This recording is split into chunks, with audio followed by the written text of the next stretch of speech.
Excuse me, sir, what's your name? Were you on the winning team today? Yes. You were? Did you score any baskets? Yes. Very good. Okay. All right, what's up, everybody, and welcome back to Athlete Alchemy, the platform where we tell the stories of athletes, sport professionals, and those in and around the game. But we tell the story of how athletes have transitioned to things beyond their athletic careers. So super excited to have another Philly football guy on the pod, also another PSEC guy on the pod as well, man. We have Jamal Cooley on the platform today, so super excited to have Jamal share his story, for him to tell y'all all about, how he has gotten to where he is, and different things along the way that he's picked up and that he's learned. So Jamal, welcome to the platform, brother. Appreciate you having me. Excited to get into it, excited to be here, excited to be on this platform. So blessed, can't complain much. Absolutely, man. Absolutely. And I start every show. I always like to, give people their flowers, man, and pay homage to those that shared their time with me, but also have shared their time and their story with the greater athletic alchemy community. I think it's super dope that me and you, man, I feel like our paths have definitely probably crossed multiple times, bro. Yeah, but I think this would be the first time that we actually, sat down and had, a in-depth conversation, man. And I followed you along the way, from, back home at the crib. I think you was at TEP first and then Judge. Yeah. And then of course, East Stroudsburg, man. So, going to IUP, playing against East Stroudsburg. So I know the PSEC very well, man. But you, brother, definitely doing your thing, man. With of course, your job, of course, with the Eagles, which you'll talk about, but your journey, man, along the way, man, navigating college athletics, navigating, working in sports, coming from the PSEC, coming from Philly, bro. Being an entrepreneur as well, man. So super excited to really talk to you, man. And being from the crib, bro, it's an inspiration to see people like yourself. And then you repping. I'm not an Eagles fan, man, but you repping the hometown team, bro. It's like the dream for everybody, bro. Right? Like that's the dream, man. And you were part of that Super Bowl team, man. So shout out to you, brother, and really appreciate your time here today. Appreciate that. Absolutely, man. And we're going to dive right into things. I always like to, take it back to the roots, man. So tell me just a little bit about growing up. Where'd you grow up? And kind of when's that first sport moment that you can recall? Got you. Yeah. So obviously growing up in Philly, Mount Airy section, be specific, kind of right along like the Ivy Hill area. I didn't play like any sports. Like football for Ivy Hill. I kind of got into football first, obviously. I played for North Philly Aztecs growing up. So it was kind of a commute from neighborhood to neighborhood to play for them. My dad was actually coaching football before I, got into any sports. And it's funny because my older brothers played football. My dad, he was actually a baseball player. So I think my oldest brother, my dad was a baseball player when he was younger. And as he got older, he transitioned into boxing. So my dad, everyone knows my dad as a boxer. But growing up, my oldest brother, he kind of broke like the chain. He did baseball too, but I think was the first to actually start football in the family, really. And then, like I said, it went from brother to brother. And then with me being the youngest, he kind of like opened the door for me to hop into that same space. So I think the first sport moment for me was football. I think at the age of 5, and I actually started with the Oak Lane Wildcats. Like my first year was Oak Lane Wildcats. Didn't play much at all, and then I think that's when I went to North Philly Aztecs. And then from there, like I said, that's how the football journey really started. Growing up, like I was kind of was an introverted kid, really. Like it was really just school, football. Got into track. I got into track a little later than most of my other friends who started track when I was playing football. So I didn't get into track until I was like 12, 13.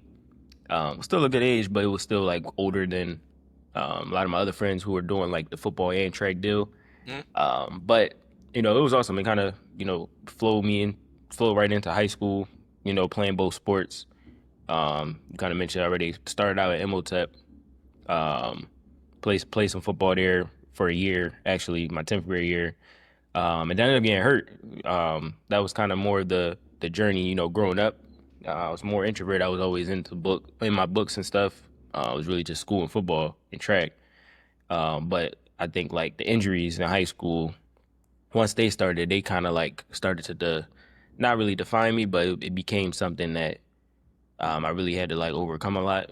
So, my high school playing career didn't really exist really in terms of on the football field. Like I didn't really play much. Like the one year I was on Imhotep's roster, like I didn't play much. I sat behind a lot of really good players who are like in the league right now. So when I had transferred to Father Judge, ended up having a knee injury the very first scrimmage against Archbishop Wood, ended up missing that whole year my senior year. So growing up, it was obviously was a lot of adversity, just even outside of sports.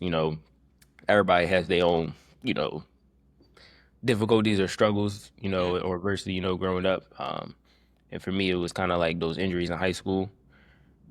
So I think honestly though,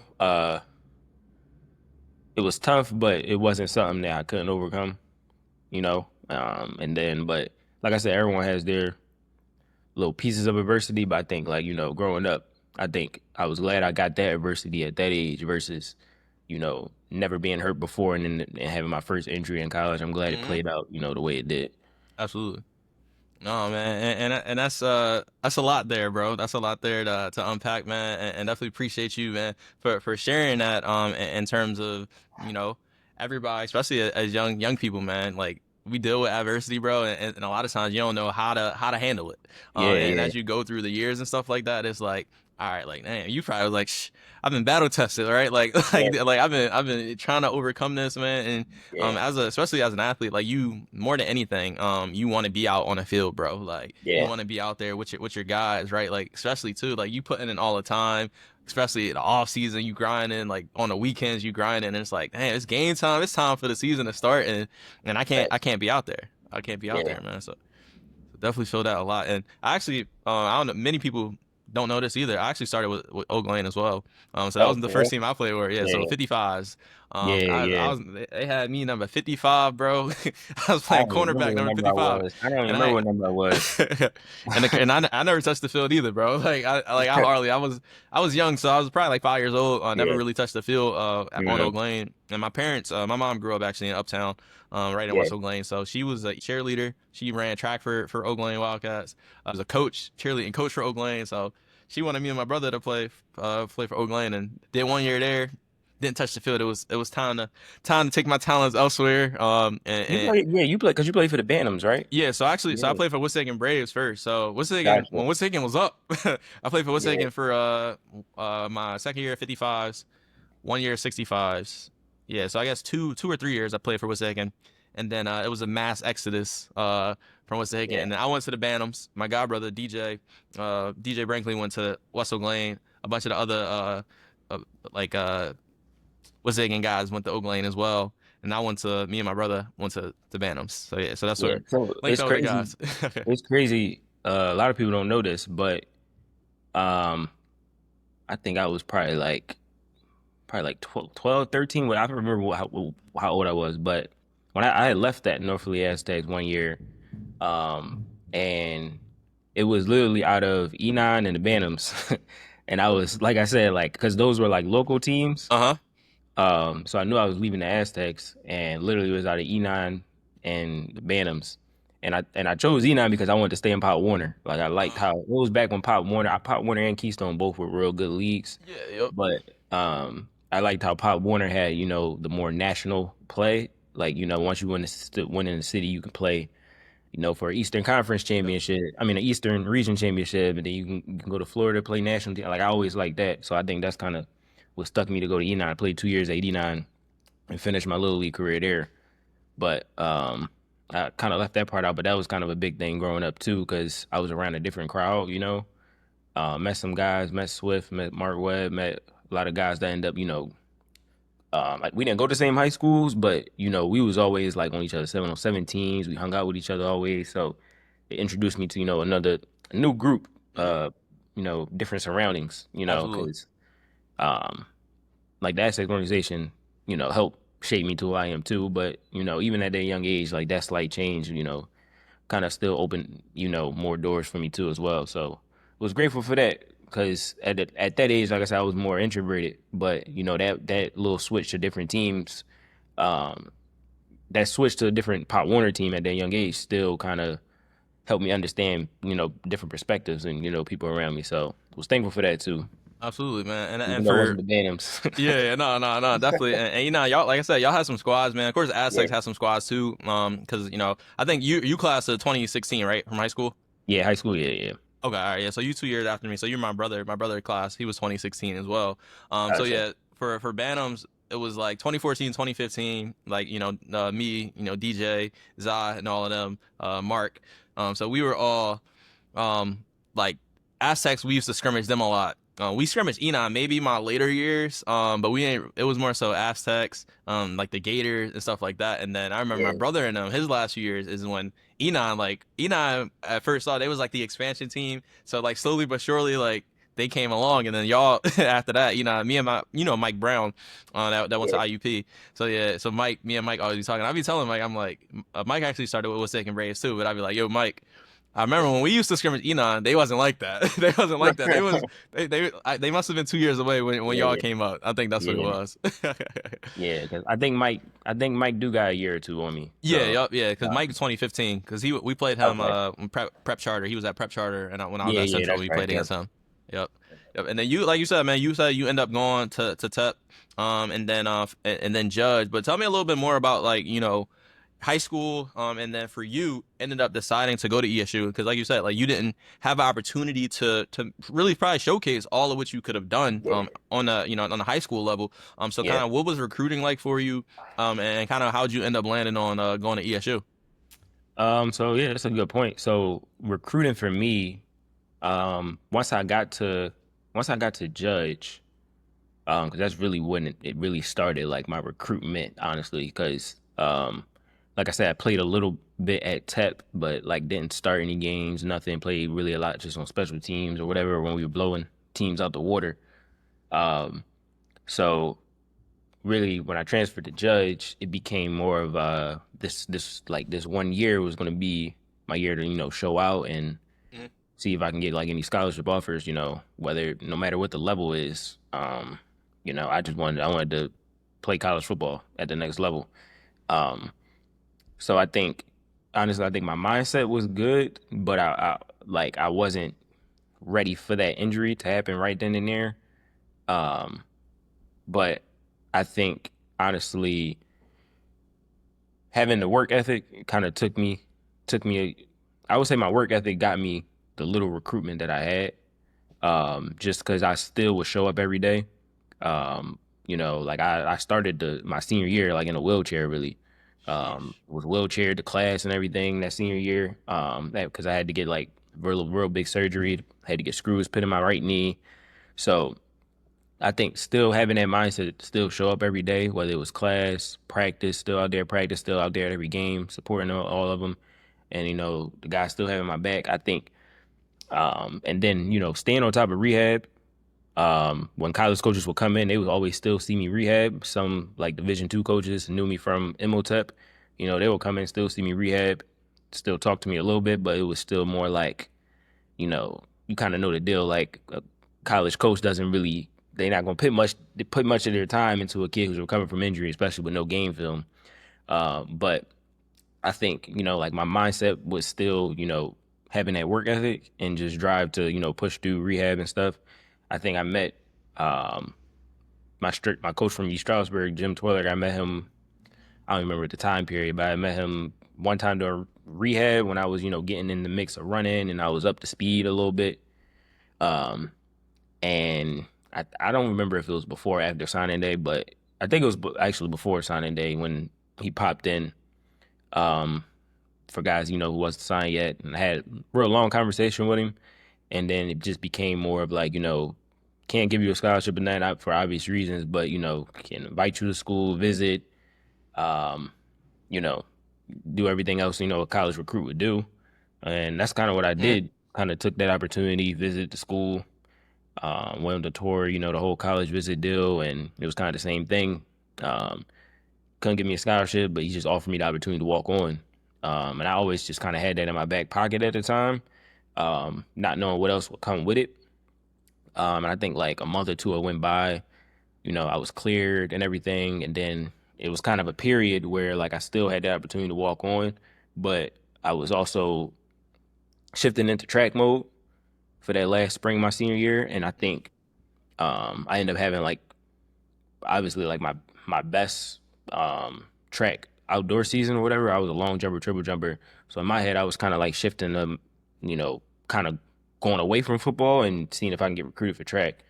And it was some schools, but I think honestly, like it kind of the lack, not having like the bigger schools that I thought I would get for track based on my performance, it kind of shifted me back to thinking whether I wanted to play football or not. And I think that slight like hesitation came from just not suiting up for like, because I at that time, even though I was clear, I hadn't like suit up for a football game in over like a year. So I ended up just taking the walk on opportunity at East Stroudsburg. Ended up going into camp. Ended up walking on, obviously making the team, and that was the big thing. Like I was on their board at camp, but it was kind of like still one of those bubble guys that like could possibly not make the team. He's recovering from an injury, hasn't played in a game in over a year. So like I said, I think my work ethic carried me through all that. Just being able to prove that I am a guy that coach can trust and being coachable too as well. So I think all that got me through, that senior year recruitment period, without having like any game film or anything. And I think, that was important too. Just gaining the coach's trust before I even like stepped on the football field. Really, I think that's how I got the opportunity to walk on. Because like I said, didn't have any scholarship offers. Was even hesitant of whether I was going to even play football as much as like I said in the beginning, I wanted to play football, but it was kind of a little, weird, hesitant feeling of, whether I should even like go to college for football. So, still grateful for it, like I said, because the walk-on opportunity, took me a lot of places. Even though I walked on, end up, starting a game by like week, 4 or 5. We had a bunch of corners went down. Like I said, once I made the team, in my head, I'm thinking I'm just gonna be a red shirt. Like I said, just try to get better, which I was fine with. I understand like the process and everything. But corners started going down, down, down each week, and I'm like, all right, well, eventually I might get a chance to play. So I red shirt ended up getting burnt. Ended up playing I think 4 or 5 games. I think about 5 games my freshman year. Called a pick against Slippery Rock. So I think that kind of like that momentum or that work ethic and the ability of just, or the trait of just always showing up kind of just got me there. But yeah, it was like I said, wouldn't want it any other way. Yeah. Didn't really have the recruitment, but I think I played the cards I was dealt and made the most of it. I think that was kind of the important part there. Just took advantage of that walk-on opportunity, and like I said, it started as a walk-on opportunity and went to much further places. Ended up getting involved with track again. Eventually at ASU once I was like back in the gear that I felt like I was comfortable enough to handle both in college, because it was a different beast doing them both in college versus in high school. So like I said, forever grateful for both. Ended up walking on and ended up walking on with no scholarship, and ended up by the time I graduated I was on scholarship for both football and track. So like I said, yeah, just wouldn't want it any other way. Nah, man. No, that's a beautiful story, dog. Like life is not like linear at all, man. And like, and we'll probably get into this, bro, in terms of like what you've been able to accomplish like beyond college. And I think it's a lot of you, like you said, continuing to show up. You not allowing any of the setbacks to really defeat you either. And you kind of just like taking it and running it, right? Taking it and running with it. Just the opportunity. It's something something special about us Philly guys, bro. I always say it's like all you need is the opportunity. And I've talked to a few of a episode I'm actually going to drop tomorrow. Actually, bro, is another guy that I played with in high school was a walk on in college, and all he needed was an opportunity. End up playing at Howard, right? But it's like I was at school also with Dominic McNeil. He went to King. And Dom was a walk on. I remember the spring he came. First day of spring ball, he was late. Coach Signetti sent him home.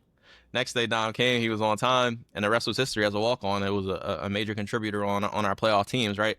And these are dudes that played in the Philadelphia Public League, Philadelphia Catholic League, where at the time, I feel like, I don't know why, but Philly was a little bit overlooked when it came to football. You Yeah, know, a little bit late. Like now, I feel like a little bit more guys are actually getting recruited to the Big Ten schools, the SEC schools. Like every once in a while, you know, you'll have the Dre Swifts, or you'll have the Kyle Pitts, the DJ Moores every once in a while. But that was less common yeah, yeah, back when me and you were in school. It was, you know what I mean. It was maybe you would play a guy that had a D1 offer every 3-4 weeks.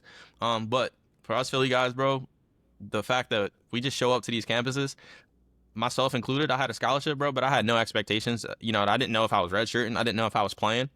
I was 150 pounds as a true freshman, bro. I started at running back the first game of the season at IUP, right? So it's just like things like that, in our stories and in our journeys.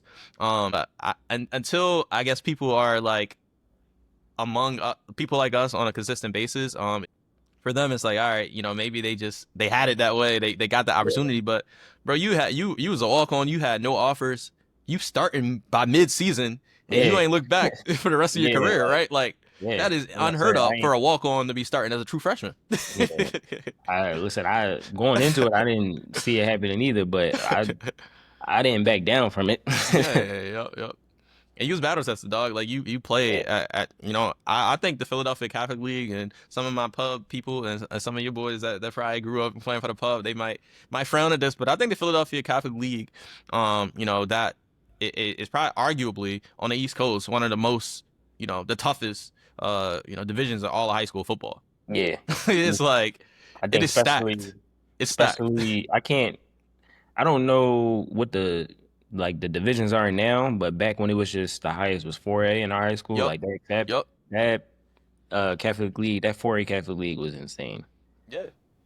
It's a gauntlet, bro, and it's definitely a gauntlet. And a lot of other counties, they'll say, but I feel like a lot of other counties they get I feel like multiple teams, or at least teams that'd be into the state playoffs. If you don't win the Catholic League, you ain't making the state playoffs. And of course, Nah, as a pub team, if you yeah, lose in that city championship, you're not making the playoffs. So yeah, it's tough, man, and it creates toughness. It creates a certain mindset.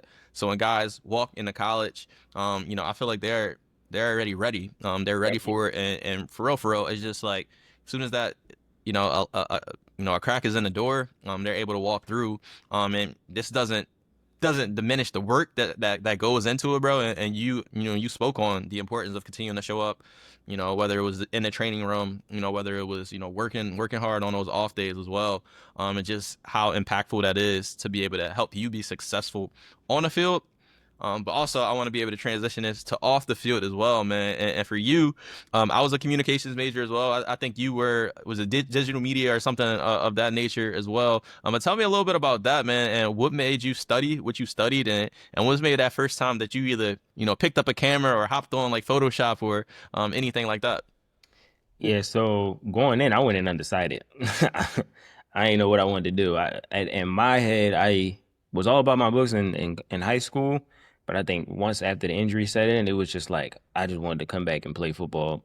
Um, so honestly, not even gonna lie, like, I was still a good student, but I was undecided. I wasn't even really thinking about a major. Like I was just really just class, film, trying to get better at the craft. So at first, like I didn't know what I was going to study, honestly. I went in thinking, all right, eventually maybe I'll just major in computer science because thought I was just going, thought I was going like that because I'm good at with computers, but it was not what I wanted to do at all. Like, so went in undecided, and I think by like mid sophomore year, the biggest before I even get into it deeply, like the biggest thing that I think I had that I always like encourage students is, or students that reach out is like get to know like your student advisor, because that was the one relationship I feel like that was big I had even when I was undecided. Like my student advisor, she stayed on top of me to make sure um my mind was somewhat shifting into something I wanted to do. So when it came time to like make my schedule every semester, she would always ask me, well, what do I like to do? And she would kind of help me build my elective classes around that. So like I had like intro level photography classes or intro level design classes while I was still undecided. And, you know, I was telling her like these are things I like to do. And basically she basically helped me, get into that major in that department. Um, and I think after I took those intro classes, we had like a final conversation. And basically everything I was telling her that I like to do, she was basically saying we got a whole department for all that. So that's kind of really how I got into digital media technologies because a lot of stuff I was doing a lot of photography. Um, well, not a lot. I was getting into photography at the time, but I was always doing like the little small designs like on my phone, even like in high school. I was always into that type of designing, even on my phone growing up. So I think I started to get into Photoshop like that same year around sophomore. Actually, no, I started getting into Photoshop before that, like my freshman year. But I would just, like I said, I would be playing around with different photos of our games and stuff like that, or even just like photos on Google, like my favorite players. I would just do it in my spare time, like I said. And once I started making like edits of me and like my teammates, and my coach started to see a lot of it, and then that's when he would take them in. He would tell me how good they were, and he would just post them on the SU football account. And I didn't even think it was no big deal. Yeah. Like honestly, I thought it was just me doing them favors or something. Like I didn't really in my head I didn't take it as serious as what it could have been like it is now. Like because you get what I'm saying. I was a little young. I was really keeping football the main priority. Um, but like I said, my student advisor, once she kind of helped me declare major, um, my coach started putting it into me to take it more seriously. But like I said, I was always football, football, football, in the film and different things like that. Um, but like I said, he was hard on me to make sure like I'm making a portfolio. I don't think I started to take it more serious than them until like my junior year, senior year, going to like my senior year, when it was time for me to start actually like looking for internships and stuff like that. But yeah, that's kind of how I got into starting like doing Photoshop. Just started making graphics of me and my teammates at the time and doing stuff for like my favorite players. And I think I made my JC Graphics account probably my sophomore year Okay. and would just like post whatever on that I would make. So that's kind of how I got the actual start. Like I said, it was small, but like I said, it it eventually grew because I kept up with it and everything. But I think my student advisor at the time, she was a big help with everything because she did what she could do to help me, shift my mind to the things I did want to do. Because like I said, I was so locked in as a football player, trying to Mhm. be locked in as a football player, where I could have took it even more serious earlier. But that's kind of how it started. I got you, man. Nah, and that's important, bro. Especially at like a D2 school where like you typically won't have, and also shout out to your coach too. So shout out to your coach and then also your advisor. But like at a D2 school, right? Like there's not typically a student athlete development unit or a unit that's like, all right, we're gonna help our athletes find a job, or we're gonna find our athletes like, you know, figure out what they're passionate about beyond sports, right? Or beyond whatever, sport they play. So it is important though, especially for athletes at like a PSAC school to be able to like, all right, I got this advisor and she might not speak exactly how I speak or be somebody that I would traditionally look to for any type of guidance, but like finding that community, finding that support on those college campuses, right? Like it's college, man, is a time where you'll have so many different people or so many different resources at your disposal, but you do got to do the work. You gotta be willing to get outside of your comfort zone. You also gotta be willing to be humble and like I don't know, like you went undecided, like you genuinely didn't know what you wanted to do, and then you do need some of those people around you to kind of like peel back the layers of like sometimes it's as simple as what do you like to do, right? If had to work and you weren't able to either be paid or like you had like a limited amount of time, what would you spend your time doing, right? What are those things that evoke some type of emotion or some type of inspiration in you to be able to do that? And it was beautiful that you were already doing some of these things, and it's like, all right, this might be able to turn into something, right? Like I'm just wanted to have fun, and then Yeah, your coach like, matter of fact, I'm about to post this. I'm about to bring not just Jamal some publicity, but the whole yeah. program some publicity, right? And it's like the impact that some of our hobbies are just us being authentic to who we are, being authentic to those things that may come naturally to us, and the impact and the power, right? Like we all have talents, we all have skills that could be utilized, to make things better, right? To whether it's in our communities, whether it's our whole university, right? Like, so I think it's beautiful how life works, where you just like, all right, I'm gonna just look from within. But sometimes when you look from within, or sometimes to look from within, you might have to be sparked, or have that inspiration from someone else, to be able to like, all right, you know, what what you've been up to, and that can create something so beautiful, man. So happy that you were able to find that early on in your career, and like you said, man, you sophomore year, that's probably like what, 7 years ago, 5 to 7 years ago, and look at Yeah, you now, dog. yeah. That's crazy to think about. Yeah, dog. Real And that's crazy to think about. yeah, and then as you're like progressing, man, and you're coming up, all right, about to graduate. Tell me a little bit about that and like what's on your mind. I know you said you started the page, your sophomore year. You started to get more into the photography, more into the graphic design, into the Photoshop and all of those things. But like, are you like thinking about, all right, I need to find a job, or are you thinking about, still you said of course you were still passionate about football. Like, what kind of take me through, Jamal kind of coming up on senior year, and trying to navigate what's next. So probably about, I think I started track my junior year. So I was doing football, track. I started to get even more in my comfort zone. I got more involved with campus, more involved with in the athletic department. I became like a spokesperson for a lot of stuff going on in the athletic department. Um, I think I got involved with campus orientation, started giving tours as a tour guide. So, like I said, I was doing a lot while still like trying to, do graphics for, I think eventually I was doing some type of graphics and photography for different sports Okay. in the athletic department whenever I was like out of season of one of the other sports I was doing. Uh, so it became more of trying to balance a lot, which I think I did a good job at. So it was just handling how busy I was becoming. But I think going into senior year, I did start to look for internships. Was shot down a lot. I did shoot for the stars. I don't remember which ones specifically, but I was shot down a lot, and I felt like I took regret. I mean, I felt like I took rejection well. Um, you probably know, like, that you're looking for internships or your first job, like, it ain't going all, it's not going to be a bunch of yes, yes, yes, Yep. accepted, accepted. It's going to be the opposite. Hmm. So I think I did a good job of accepting rejection well, like I said. Um, and I think I ended up getting an internship with Major League Lacrosse, which, like I said, a little bit out of my comfort zone because didn't know much about lacrosse for real. Like we had a women's lacrosse team, but outside of that, outside of going to those games here and there, I didn't know much about lacrosse. And it was fresh out of COVID. Like COVID hit the spring of my senior year.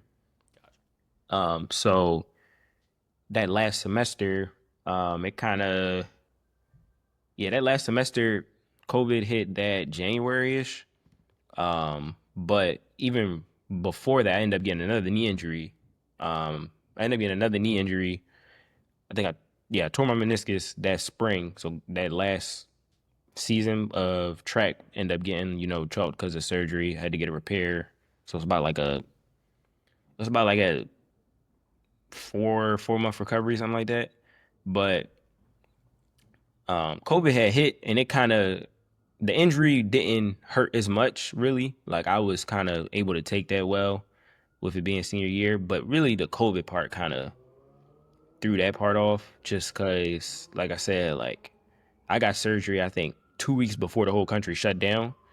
So like I said, like I was in the beginning, I wasn't even really at the rehab stage. Like I was still in the recovery stage while COVID hit. So like I wasn't, by the time I was in rehab stage, I couldn't really be around the doctor, the therapist. Like I was doing therapy on Zoom. So that was kind of more harder to deal with, honestly. Hmm. Not, yeah, that was kind of more harder to deal with, honestly, than, the internship rejection, looking for the internships. Like I was able to handle that part well. I think trying to get up on my feet before the internships come in, or in terms of trying to get up on my feet with, all the COVID and virtual rehab, trying to get up on my feet was kind of more harder than looking for the internships. Because I knew in my head, I was still a student of faith. Like I knew something was going to come in, whether if it wasn't a big league, something was going to come in. But like I said, that rehab process I think was just as hard as the first injury, just because everything was virtual. But it was a weird one. Like I said, 2020, it was a weird one. But like I said, I ended up graduating that spring. Obviously we didn't walk or nothing, had no ceremony, which was kind of hard to deal with too, because that's kind Yeah. of like what your parents look forward to. But like I said, still played the cards, was dope. Ended up getting an internship with the Major League Lacrosse, which was a fun experience, even though, like I said, that was still during COVID. Um, it was kind of during the same. It's funny. It was during the same period where they had the NBA bubble, so we kind of had like a lacrosse bubble in Indianapolis. So they kind of like had to condense their season. Their season is normally like a 6 to 8 month season. They basically had to condense it into like a 3 week tournament.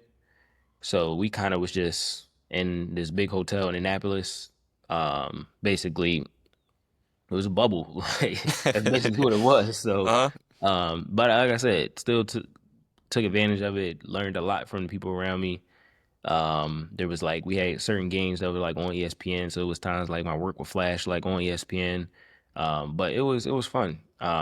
With that kind of being the first professional start or internship, I think it was a good one to take advantage of.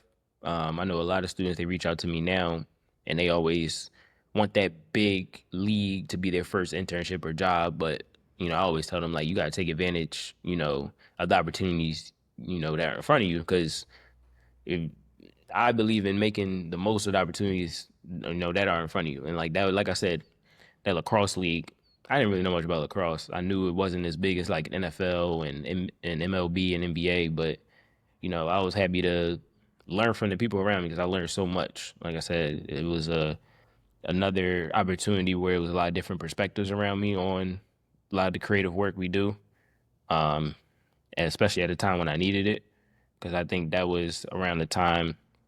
That was kind of around the time where I started to, get my own niche and style. Even doing a lot of cool edits and stuff that people liked when I was in college. I feel like I still didn't really have my own niche or style. I was really just, you know, learning a lot on YouTube and just putting together with like certain methods that people would teach on YouTube. But I think I didn't start to really find my own niche and style until I got closer to like my first full-time job. But I had a couple internships, so that was kind of big for me. Once I graduated, I had two more internships slash grad assistantships. But yeah, that senior year, I don't want to say it was rough, but it was a challenge needed, honestly.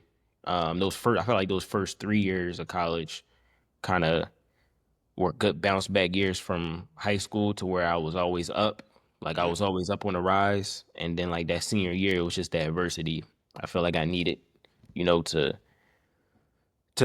remain like make sure I was still, stable on the inside in terms of being able to handle things that, that hit us. Because like I said, those first 3 years, I was kind of back on my feet and I was always going up. You know what I'm saying? But that senior year, it was kind of the adversity just needed throughout college with everything that was going on.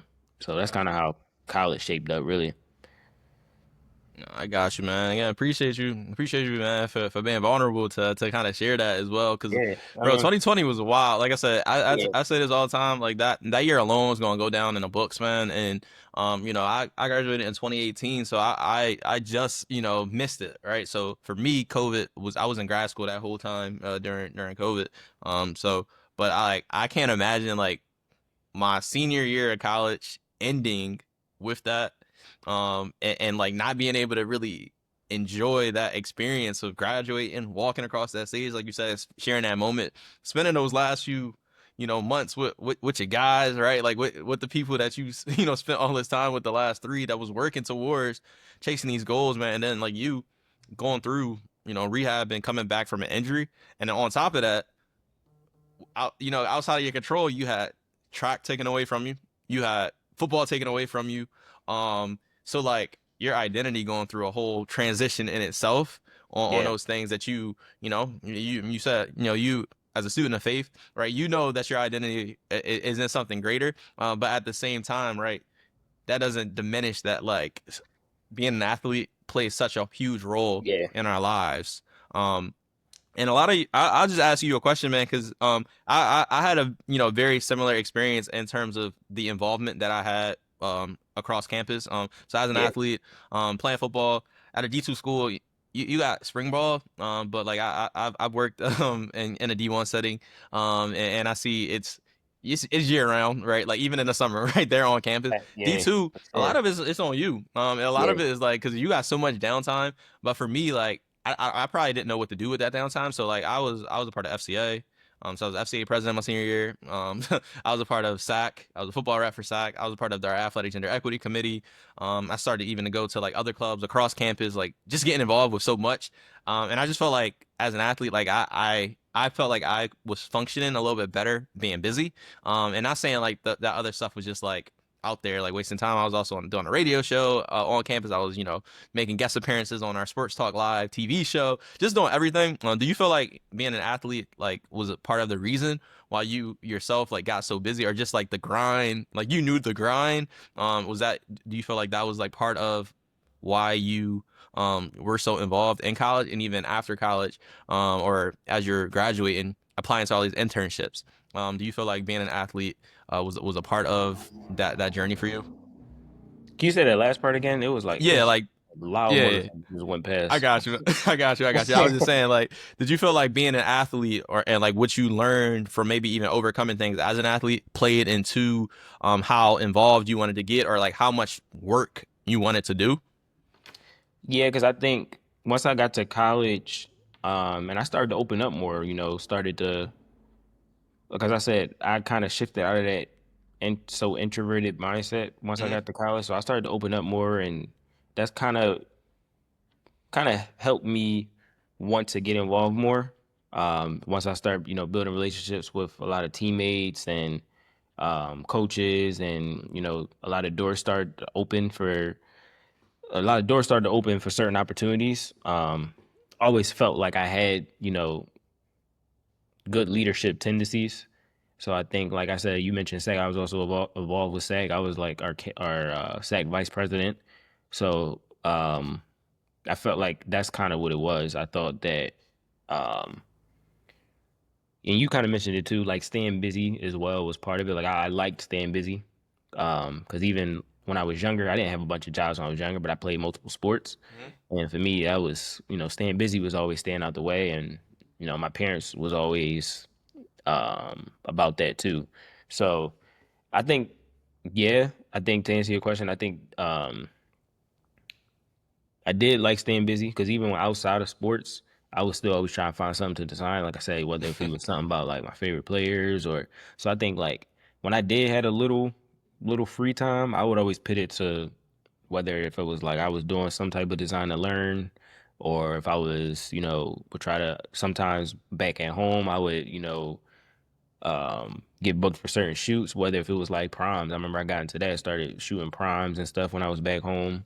Um, so I think that kind of honestly, all of that, like being able to handle staying busy, kind of helped me handle when I got certain internships and it became like basically real busy. So when that internship with the MLL, it was a 3 week grind. Even though it was lacrosse, it was still a 3 week grind. Still made the most of it and had fun. But after that, um, I started grad school at Jacksonville. I mean, not Jacksonville State, at ESU, and then semester later transferred to Jacksonville State, which was in Alabama. And when I tell you, like that was the biggest grind. Like, they were FCS program at the time, and I was handling all their social media, all their content, creating videos, photography, graphics, and I don't even do a bunch of videography, but I was doing it all down there. Like that was, and I think getting over that, not even getting over that, but being able to handle that was because I was prepared from how much I kept myself busy, as an undergrad student. So I do think I chose to be that busy because I wanted to, but ultimately I wouldn't want it anyway because like I said, it helped me handle those busier work environments. If that makes sense.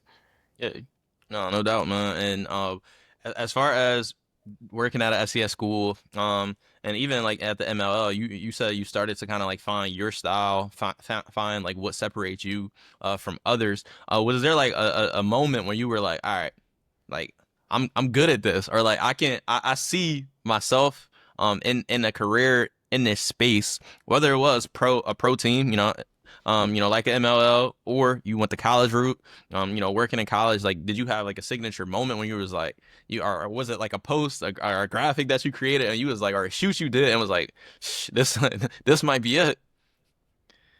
I think I didn't start to feel that way until I got the UTSA.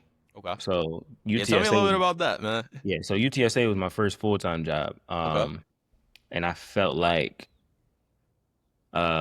so rewinding a little bit, when I got to Jacksonville State, it was more of the reason why I went to Jacksonville State in Alabama. Like I said, never been to Alabama. I don't know nobody in Alabama. But that was just me taking a long leap, like just trusting it. Um, Once I end up, putting in a lot of work there, the coaching staff spoke very highly of me, and I think that kind of created a spark, and that gave me more confidence because did a lot of work there, and the coaching staff respected it still to this day.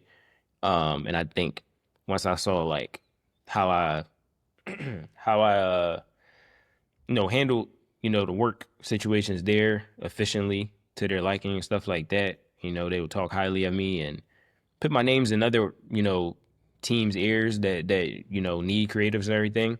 Because they kind of helped me land that UTSA job. I forget. I think their video coordinator, their previous video coordinator, who I believe is still at Clemson, he kind of linked me to UTSA and their recruiting coordinator uh, because they were looking for a graphic designer. So once I ended interviewing for that position, all based on relationship from doing well at Jacksonville State. And then once I ended up interviewing for that job and just getting that job, and knowing that I got that job obviously because I interviewed for it and I earned it, but also just off of a relationship I built, with my previous school I worked with and put a lot of hard work in. That kind of also kind of put a spark in my head that like I'm, really might be good at this. So when I got to UTSA, again, never been to San Antonio. I've been to Texas, but that was my first time, in San Antonio, really. So I ended up moving there, my first full-time job. So I'm actually, on payroll. um, and like I said, it was another good risk that I took. Because it's far from home, but I felt like I was welcomed strong. The coaching staff loved me, and they were real good to work for. They were real good to work for. I worked specifically in recruiting at first. Did all the recruiting graphics. Did the recruiting shoots when they came for unofficials and officials. Um, yeah, so anything recruiting wise, I really handled graphic wise and stuff like that. Got involved with the athletic department there too, and I would shoot for games. So I shot football games, basketball games, whatnot. Um, and honestly, it just became family there, really, with that coaching staff because that coaching staff, it was a winning culture. Um, I was only there for a season, but like I said, going in there and that's kind of where my faith started to build even more is going into that first full-time job. UTSA, they were coming off like a 6 and 5 year, 6 and 6 year, whatever. They had a first year head coach who was just coming up, like I said, just coming up that 6 and 5 or 6 and 6 year. Don't know the exact record. But they were building a little momentum, but like I said, I didn't know much about the school. It was a young program. Um, and it was just me, trusting it. Like I said, I didn't know where it would go, and that one season I was there, it was their at the time it was their best season in program history. We at one point we were one of four undefeated teams in the country.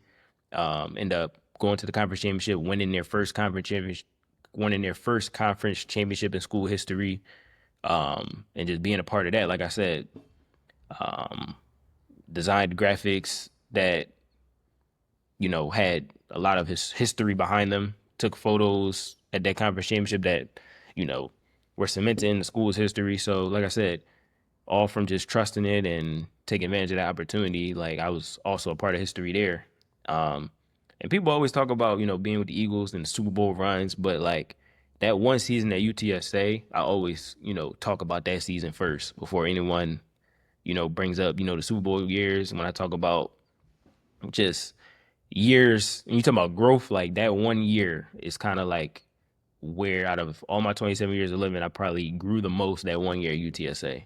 And I always speak highly of that coaching staff because, the coaching staff and the creative staff I worked with, they always push me. And like I said, I feel like them pushing me helped, push them and push the other people around me too. So, like I said, it was a hell of a year. Like I said, we were at one point, I think we were like 9-0, 10-0 or something like that. We were nationally ranked. First time in school history, they were nationally ranked. Like I said, one of the first was a part of the school's first conference championship. It was at the time the school's best recruiting class in school history. So like I said, it was a lot of history that I was a part of that I didn't know I was walking into. But like I said, it was the relationships I built there. Like I said, I don't think I am the designer and creative I am today here with the Eagles if I don't have that one year at UTSA. No, man. Bro, that's a lot to unpack there, dog. Yeah, Bro. I'm telling you, that UTSA year, man, that I always bring that up when, people talk about my journey because that was kind of the most important year for me. Yeah. Nah, bro. Great head coaches always say it takes everyone in the building, right? And that goes from players, that goes from the coaching staff, that goes to the creative team, that goes to the janitorial staff, right? Greatness takes the whole community for real, for real. And I think that's so important. One, to hear you speak about it from the lens of a creative, of a person that's providing a service for the team to like showcase them, right? It's like in a service role too, right? Like as an athlete, a lot of times, and I think this is important for all athletes listening, especially young athletes, especially college athletes, right? Is like showing appreciation to people in those service roles, because it takes like they are so big and so important to the success of this organization, and being selfless to be able to see that as an athlete, and for you yourself being a former athlete, and I think also like having maybe that mindset of like I'm here, I'm a part of the team as well, because you mentioned a coaching staff very often, right? And like not many people that maybe go into this line of work think about themselves as like a part of the team, or a part of like how can I show up every day and I'm Yeah. gonna do the best that I can in my job, but like I still got to build relationships with the coaches.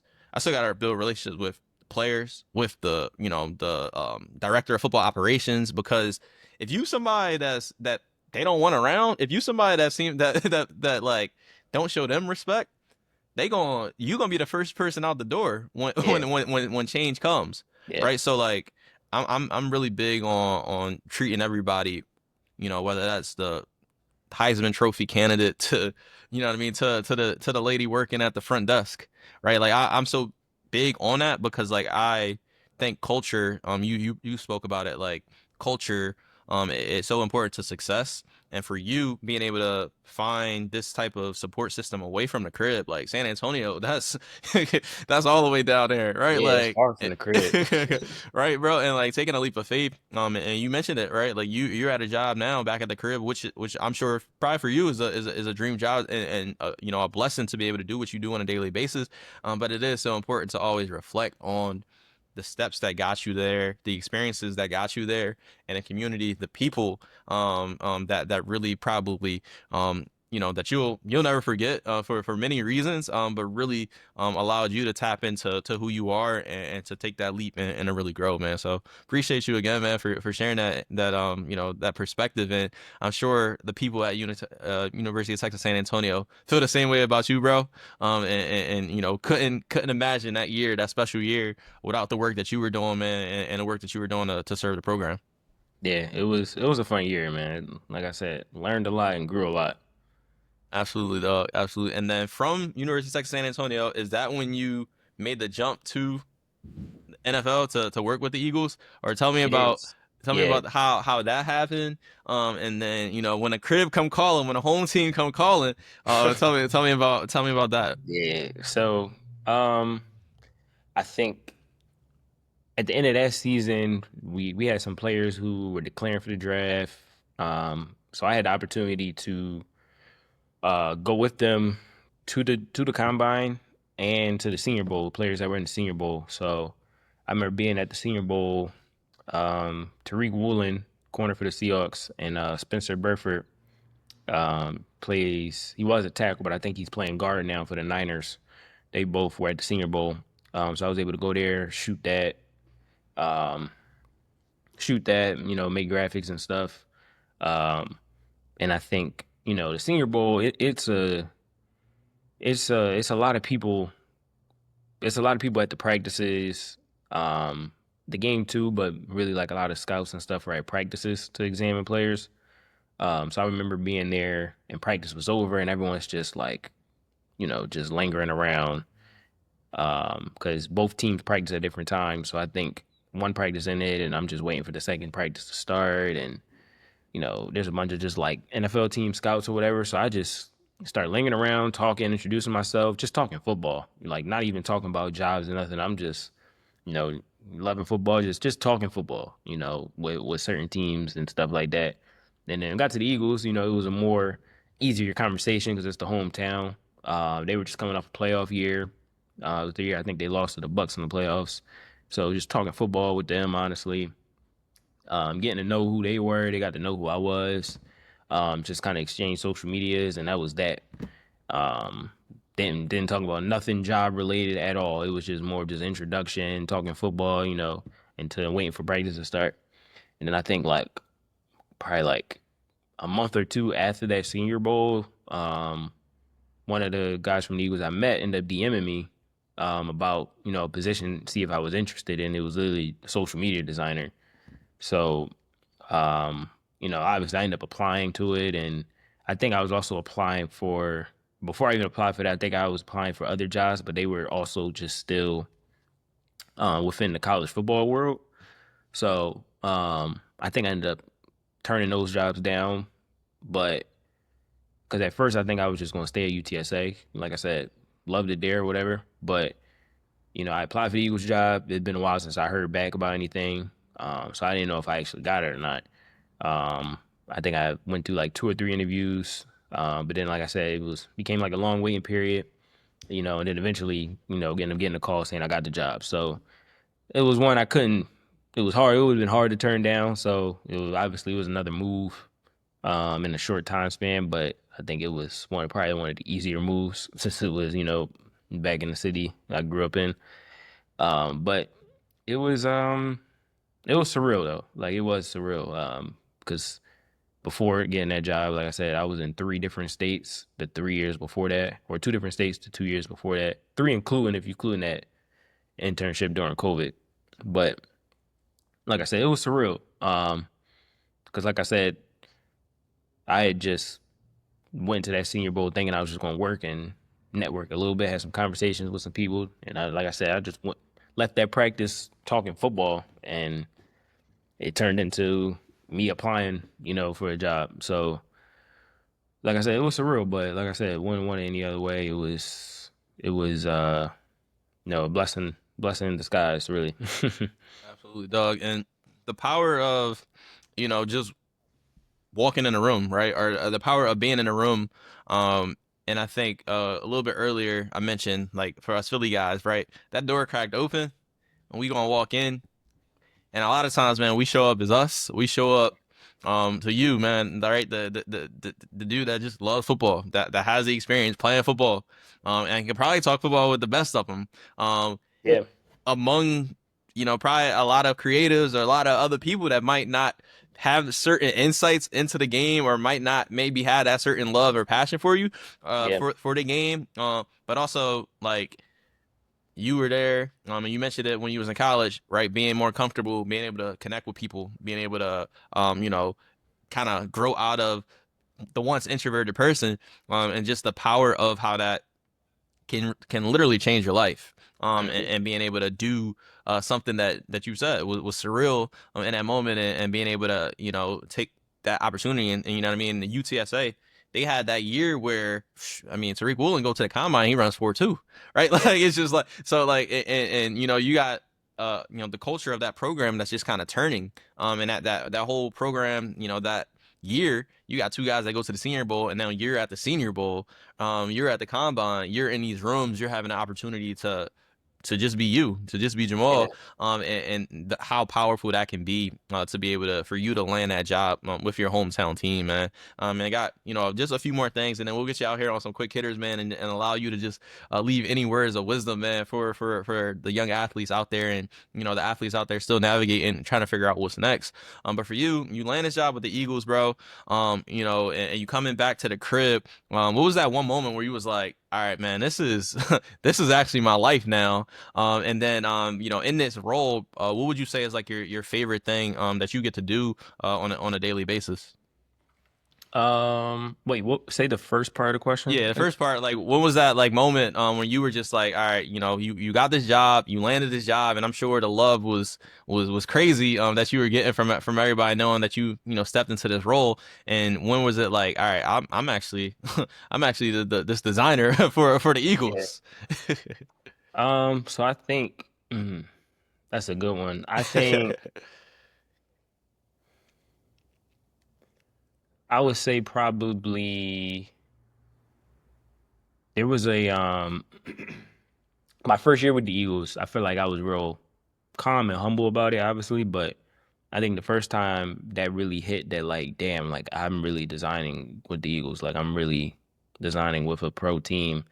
I think we had going into my first year, we had released a black helmet. It was like the NFL had this helmet rule and they were expanding on it. Teams can have an alternate helmet, whatever. And I think that was like one of the first big graphics I was involved in where it was like a team, like we were revealing something that like um fans would really just be really, really excited about. Um that that one because that was at the time engagement wise one of their like most engaged graphics, and like everyone was reposting, everyone was like adding me, reposting it.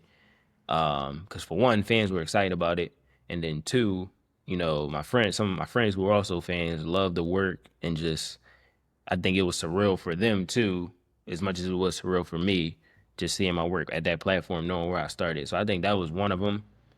And then another one I just thought of was that first week on the job, first or second week, because the we got I got hired the week before the draft, and it was the same draft. We traded for AJ Brown, and I had to make a graphic on the fly because you can't just prep for trading for AJ Brown. so, so I think that one was more of a like, oh snap, like I gotta make this quickly. But like I said, I was already always trained to design on the fly and quickly, just because working in college football before that, at UTSA and Jacksonville State, like I had a fast workflow. Like I had to have a fast workflow. Like working on recruiting, like when a kid commits, this and the third, like you just got to turn stuff around fast. So I think that one was also like an old snap, but it was also like a surreal moment too.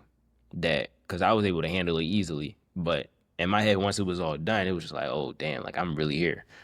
Um, so like those two are probably the two most. A lot of people will probably think like it's the Super Bowl, but I felt like by time like this year when we got to Super Bowl and we won, it was surreal, but like I kind of already knew like I was in that seat, like if that makes sense. Like, Yeah, you was a but vet. You was a vet by then. yeah, yeah, we went to Yeah. Super Bowl my first year actually, but Okay. I mean we lost, so that one was more on that one was more I was kind of hurt too because a lot of stuff went to the graveyard. But yeah, I think those two moments honestly kind of shaped that question. I got you, man. And as far as like that, you this last joint, we want to get you out on a few quick hitter questions. But as far as that, like, and the graphic process, because I was a communication major. I worked in a student athlete. Like the sports information department and stuff like that. But when you working at, I worked at IUP, so it's like we not really everything at the D2 level is like it may have changed a little bit now, but you were making everything like after the fact, right? Like even like those articles, right? They might be writing a little bit of them articles Yeah, towards the end of the game, but it's not like the deadlines is not there, right? The Instagram not having to be updated because they not really on that like that, right? yeah, But in the level that you've worked at, whether it's FBS football, whether it's the NFL, right? Timing is like so important, right? Like you gotta have it ready to drop, as soon as that clock, hit zero, right? At halftime, as soon as halftime hits, end of the first quarter. So when something like that happens, a huge event happens where the course of history is changed for like Super Bowls and stuff like that. Like how much prep goes into that? And then as far as like you said, a lot of stuff had to go to the graveyard because I'm sure y'all spent a lot of hours and time. How much prep goes into that, and then how you feel having to just like stash those those things? I mean it's a feeling. It's a feeling you don't want to feel.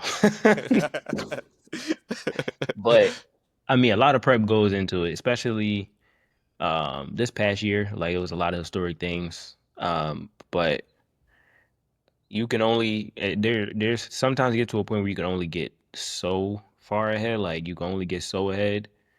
So, but definitely a lot of time goes into prepping.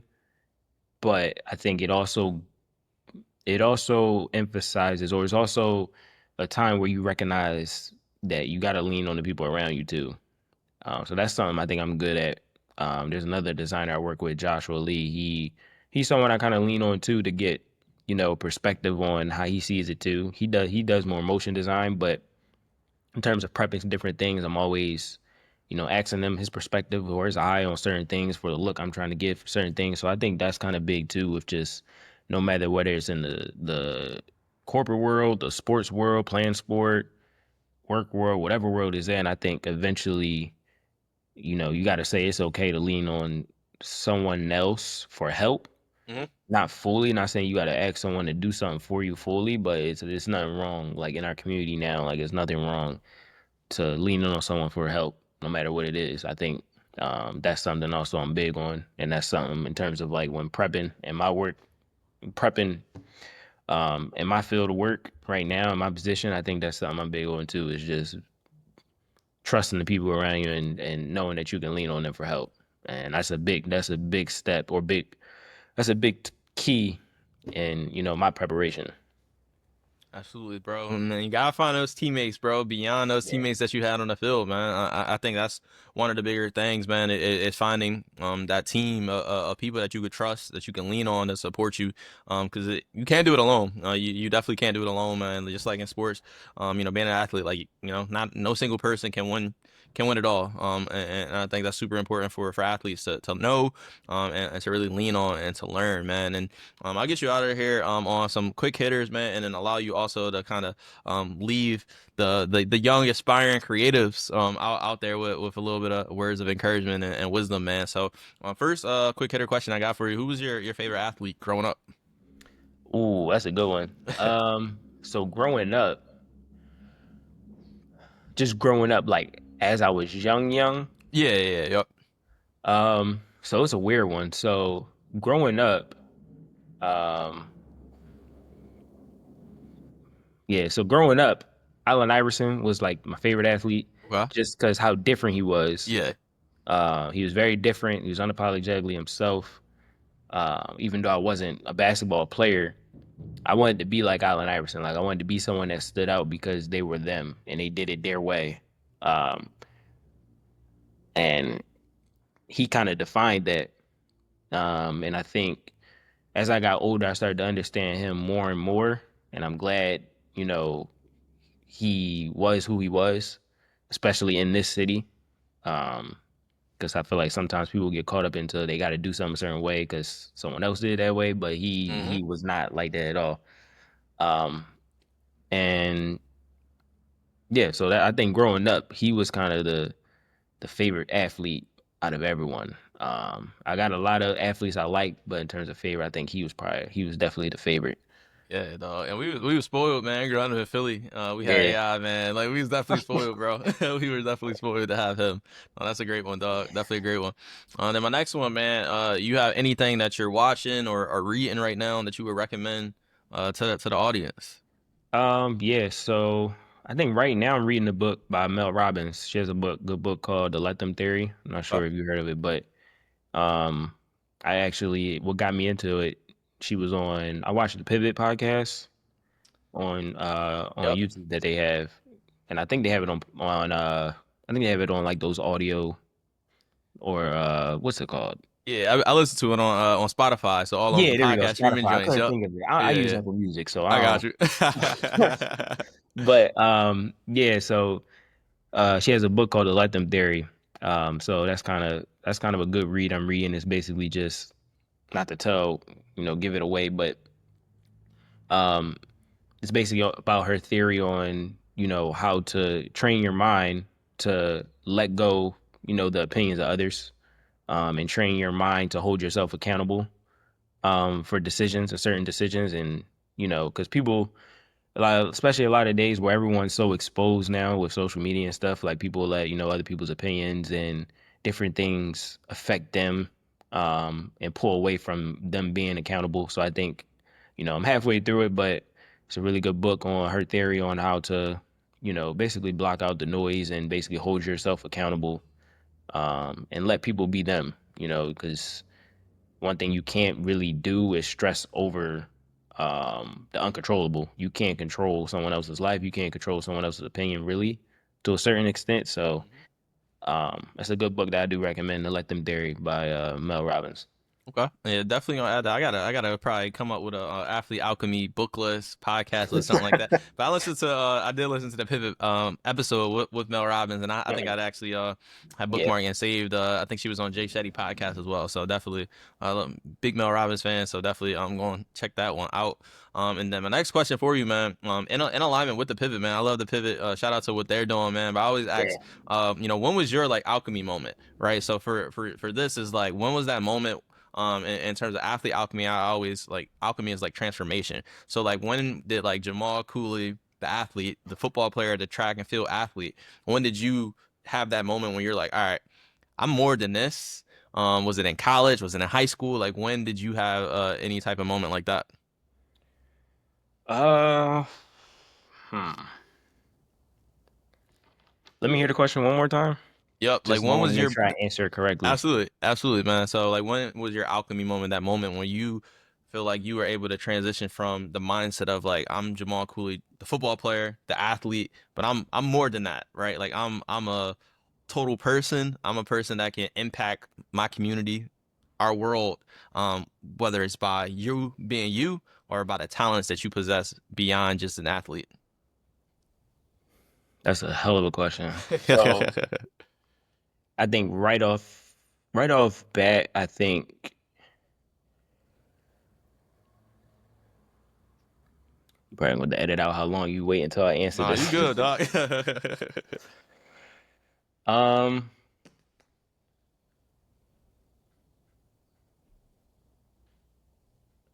I think honestly, going all the way back to my senior year of high school. So I think it's a two-part answer. I think not my senior year of high school, going back to my senior year of college. Um, when seeing a lot of underclassmen look at me as not even Jamal, the football player, or the leader, but looked at me as just me as myself as a mentor, just me being myself, looking at me as a mentor from being myself. I think that's one. And then I think getting to UTSA and then having, like I said, didn't know anyone, moved there, didn't know anyone, um, but end up building, my name up in a city that I was not from. Didn't really know anyone going there. Um, but let my work ethic carry me through times I might have dark moments where, I missed home, or like I said, didn't really have many friends around to, kind of vent to if I was going through anything. Um, but honestly, I think the moment was each week, each week we would get, recruits come in, and I would do photo shoots, and, the recruits would just like rave of the work that I was doing. And like I said, it would be kids and parents I didn't even know. Like I'll meet them 30 seconds before this shoot, and they're just raving about, the graphics that I probably made for them that was sent in the mail, or parents speaking highly of how like the set was the set was speaking highly of how the set was set up. Um, it may seem like little things, but just in my head, it's like they never met these people, but they're actually looking at me or appreciating, the things that I'm doing right here in this creative space. I think that was a big moment for me because, appreciation, seeing appreciation or receiving appreciation is kind of like everything. And like I said, at that time, it was a lot of work. Loved it there, but like I said, it wasn't just all easy. Like I said, like I speak highly of UTSA, but it wasn't just all in and out. Everything's easy. Like it was some hard days, obviously. Working with recruiting, you never stop. So like I said, there were some hard days, there were some dark days, but those days where, you know, you would get people talking highly of you, whether it was the coaching staff, it was the recruits that came in for their shoe, or parents of the recruits. I think that was kind of a moment that had me feeling like, like you said, like I'm more than, a designer, I'm more than a photographer, I'm more than all of those things. I can actually be someone bigger than that, because just like the story overall, like I said, years back before that, I would have never thought like I would be in those stage, or that, that moment where the work that I was doing was such an appreciation, or the work I was doing was such, a big deal to the people, around, or the people that I was, creating the work for. And then by the time like I got to the Eagles, it was just like everything was surreal. But like I said, I was very humble at times. So I think like more of that moment is really just at UTSA, and then like my senior year at East Stroudsburg. Oh man, that's great, dog. Appreciate you, man. Appreciate you. And then the final thing I'll get you out here on, man, is you do a lot, bro. Right? Like you design for the Eagles, and the things I see on social media, man, is beautiful, bro. It's so great and inspirational. But you also, bro, go back to East Stroudsburg. I saw you go back to speak to students. Judge, I feel like you've been back to speak to students. And you also, man, you also got your own business as well. The photography that you do, the graphics that you do, outside of the Eagles job. For you, man, what's that piece of advice, or some encouragement that you will offer to the young people out there, the aspiring creatives, the aspiring photographers, even the people, man, that's just trying to honestly probably find themselves out there. Maybe some of the Yeah. athletes that you go to, that you go speak to, the students that you go speak to, man. Like, what's that one piece of advice or encouragement, that you would like to offer them? I would say never stop learning, or never think you're too big to stop learning. I think that's one of the biggest things I kind of see, as I get older. Like you never too old to stop learning. Um, it's okay to get out of your comfort zone. I would say that like the comfort zone never really taught me anything. Um, the comfort zone never really taught me anything worth remembering. You get what I'm saying? Like I think the ability to stay coachable and learn, whether it's from people around you, or like I said, like me, like I still look at design videos, or I still look at some of my favorite artists on YouTube every week. And I think like that keeps me, it keeps me mentally focused, because I know any day or any minute, like I can kind of be having to be in a work mode based on like a transaction. You get what I'm saying? Like that's just the flow of work for me. So I think like I would definitely say like the comfort zone, not much comes out of the comfort zone. I think if you really want to be great at what you do, um, if you really want to be great at what you do, like I said, you got to be comfortable being uncomfortable. Um, and like I said, like me and you, we both said it, like we were always staying busy. But like I said, at the same time, it's like if you really want to chase something that's great, like if you really want to be extraordinary, like you gotta do more than what ordinary people do. You know what I'm saying? Like the word is extraordinary for a reason. So that will kind of be my one big piece of advice is you're never too old to stop learning. Um, yeah, I think that's really what it is. Like you never stop learning, because that's something I'm doing now. Like I'm big on the graphics and photography, but like I said, I'm trying to learn more with motion design and a little bit of videography. So I think that's kind of the big thing. Nah, dog, man, that's a bar for real. That's a bar, dog. Definitely appreciate you, man. I got one bonus question for you, man. Which you getting a Super Bowl ring? I'm sure. What you doing with that? What you doing with that Super Bowl ring, man? You gonna wear? You putting it up in a trophy case? What you doing with the Super Bowl ring? I gotta get a safe first. I gotta say first. Nah, uh, dog. Nah, yeah, I shout out mean, to you, bro. That's exciting, man. yeah, it should be exciting. I never wore a ring before, but I will wear that one. Nah, I got to, dog, got to, Yeah, man. And brother Jamal Cooley, man, definitely greatly appreciate your time here, man. It's been a little over an hour, man. So I got you over about 20 minutes or so, but I appreciate you, man. And you joked about the transaction thing, man. I'm checking my phone, making sure the Eagles not making no crazy transactions right now. Should be a little slow time. I know, I know they might be in camp for a little bit right now and yeah, things like that. But greatly appreciate your time, man. I'm definitely gonna share your info, your social media and things like that, man. Your graphics page, in the show notes, man. But our listeners out there, really appreciate y'all for y'all time and continuing to pour in a lot of love and support to Athlete Alchemy, the platform, the community, and pouring love into the former athletes or the athletes that have transitioned to bigger and better things, man. Keep tuning in, keep sticking with us. Please share, subscribe. If y'all have any questions, definitely feel free to ask myself. Also, like I said, reach out to Jamal as well, and show love that way. But Jamal, appreciate you, bro. Really enjoy this conversation. Like I said, we've crossed paths probably so many times through mutual people, man, and know we've been following each other for a while, and definitely myself, I'm gonna hold myself to it, man. I'm gonna continue to check in with you, man, and hold myself accountable to that, man, because I love to see what you're doing, bro. Keep it up, man. Really appreciate you and for you spending some time with us here today. yes, sir. Appreciate you for having me. Appreciate everything you're doing too, man. Appreciate it. I'm glad I was able to be on the platform, the Athlete Alchemy platform, and share my story and journey and encourage the others that were able to watch. So glad I was able to join you today. Absolutely, man. And listeners out there, again, greatly appreciate y'all. And we'll see y'all next time. Peace.